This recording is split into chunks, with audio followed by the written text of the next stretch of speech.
Au nom du Père et du Fils et du Saint-Esprit. Amen. Que la paix et la joie du Christ ressuscité soient toujours avec nous tous. Mes chers frères et sœurs en Jésus-Christ, nous continuons la lecture de la Bible. Nous arrivons au chapitre 22 du livre de la Genèse. C'est Abraham sanctifiant. Lisons tout en méditant. Que le Seigneur Jésus nous donne sa force, nous donne le temps de méditation. Alléluia. Amen. Mes chers frères et sœurs en Jésus-Christ, vous êtes en compagnie de Marie-Louise Omomalalongo.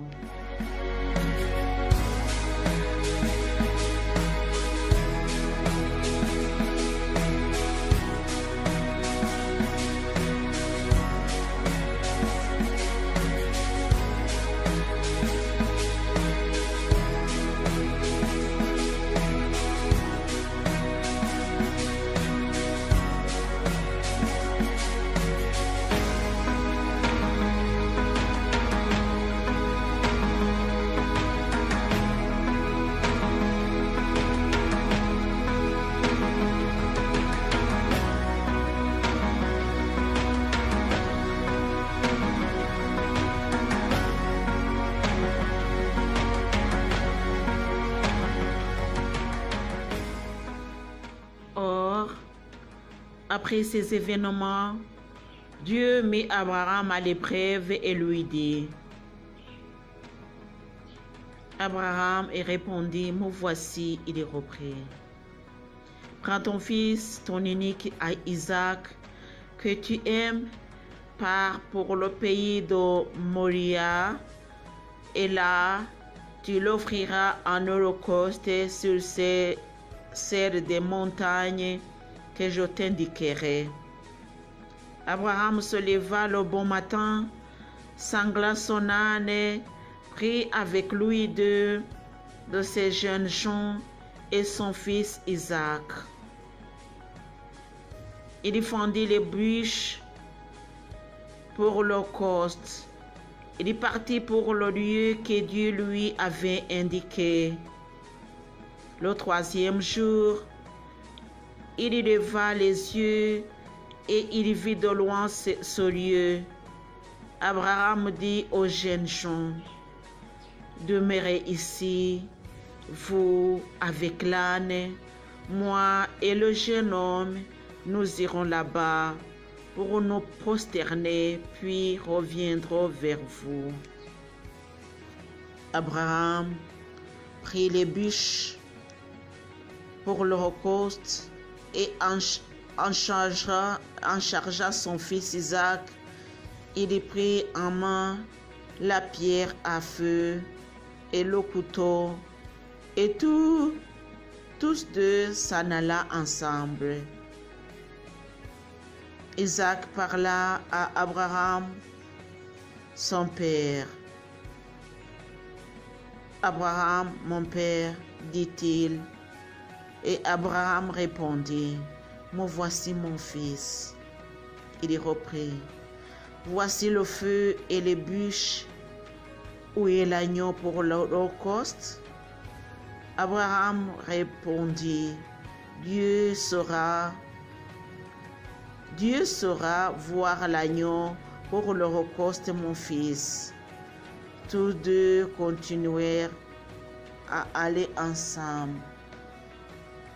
Lorsqu'il fut arrivé au lieu que Dieu lui avait indiqué, Abraham y leva un autel et disposa les bûches.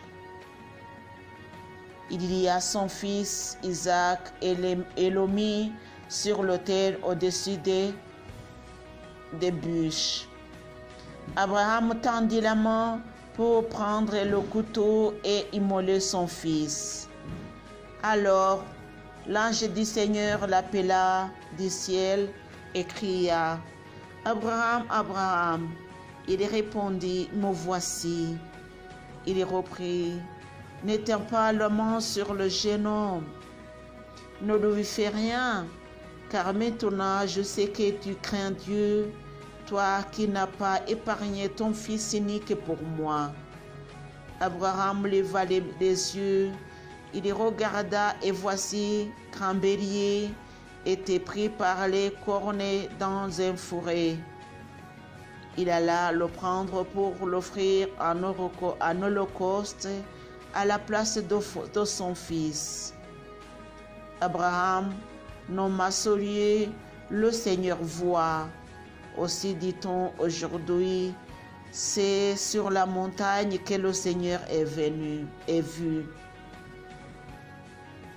L'ange du Seigneur appela Abraham du ciel une seconde fois et dit, je le jure par moi-même, oracle du Seigneur, parce que tu as fait cela et n'as pas épargné ton fils unique, je m'engage à te bénir et à faire proliférer ta descendance autant que les étoiles du ciel et le sable au bord de la mer. Ta descendance occupera la portée de ses ennemis, si tant est que se béniront toutes les nations de la terre, parce que tu as écouté ma voix.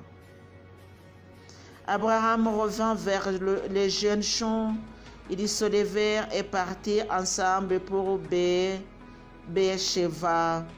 Abraham habita à Beersheba. Telle est la fin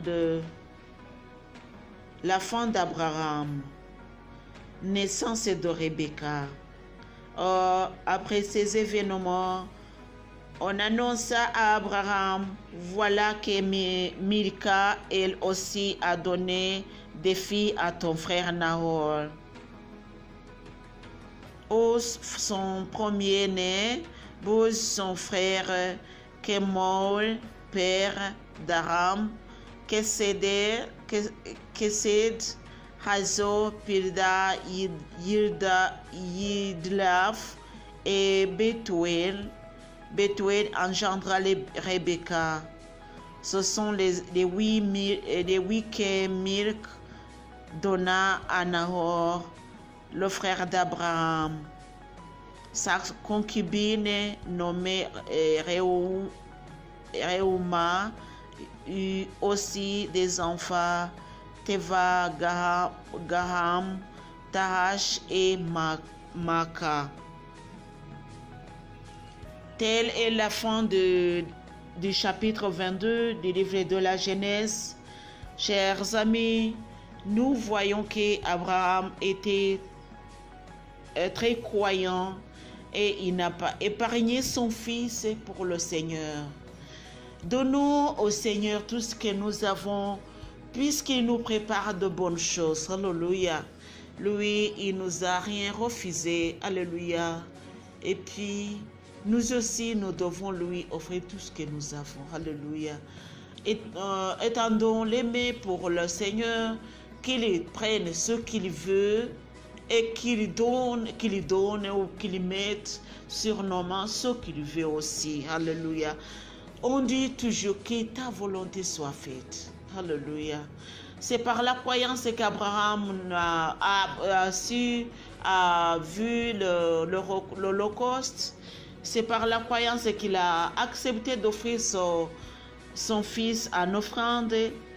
Abraham était très courageux. Remercions le Seigneur et prions pour nous-mêmes.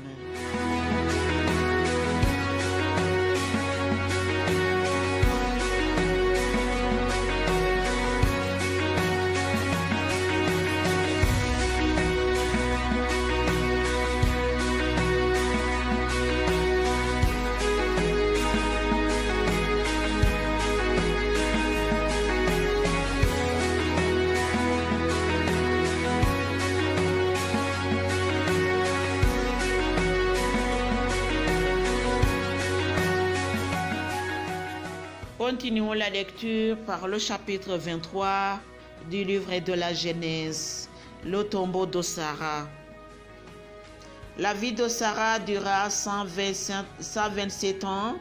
Sarah mourut dans le pays de Canaan, à Oïria Arba. c'est-à-dire Hébron, Abraham vint célébrer les funérailles de Sarah et la pleurait. Puis il se releva et s'éloigna de la morte pour parler au fils de Heth. Je vis avec vous, dit-il, comme un immigré et un hôte. Cède-moi en propriété funéraire parmi vous pour que j'ensevelisse la morte qui m'a quitté. Les fils de Heth répondirent à Abraham en ces termes. Écoute-nous, mon Seigneur. Dieu a fait de toi un chef au milieu de nous, ensevelis ta morte dans les meilleurs de nos tombeaux.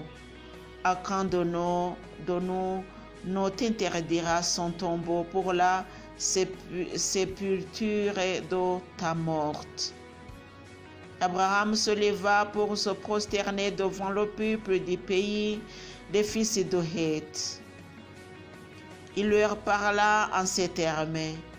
Si réellement la morte qui m'a quitté doit être avec vous dans un tombeau, écoute-moi et intercède pour moi auprès d'Éphron, fils de Korah, pour qu'il me cède la caverne de Macpéla qui lui appartient à l'extrémité de son champ, qu'il me le cède pour sa pleine valeur à titre de propriété funéraire parmi vous.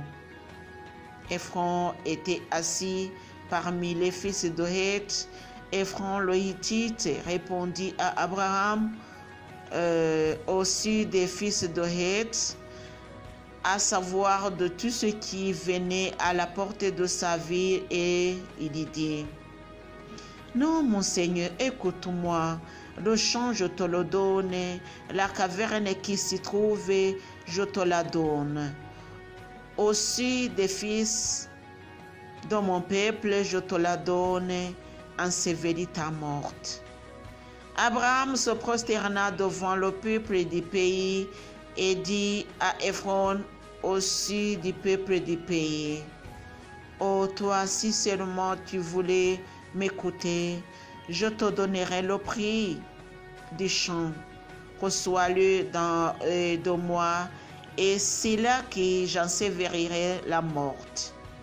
Éphron répondit à Abraham et lui dit: Mon Seigneur, écoute-moi, unité de 400 cycles d'argent, qu'est-ce qu'entre toi et moi? Ta morte ensevelis-la. Abraham s'entendit avec Éphron, il lui pesa le prix que les fils de Heth l'avaient entendu déclarer, 400 cycles d'argent autour du marché. Le champ d'Éphron à Macpéla devant Mamré, le champ et la caverne incluses, y compris tous les arbres dans le champ, dans tout son périmètre. On a garanti l'acquisition à Abraham au vu des fils de Heth, de tout ce qui venait à la portée de sa ville. Pourquoi Abraham ensevelit sa femme Sarah dans la caverne du champ de Macpéla devant Mamré, c'est Hébron au pays de Canaan. Le fils de Heth garantit à Abraham la propriété funéraire des champs et de la caverne qui s'y trouvait. Telle est la parole de Dieu. Mes chers frères et sœurs en Jésus-Christ, c'est la méditation d'aujourd'hui. On voit que Dieu est toujours avec nous. Il nous donne aussi la sagesse. Abraham a insisté pour acheter la caverne pour enseverer la morte.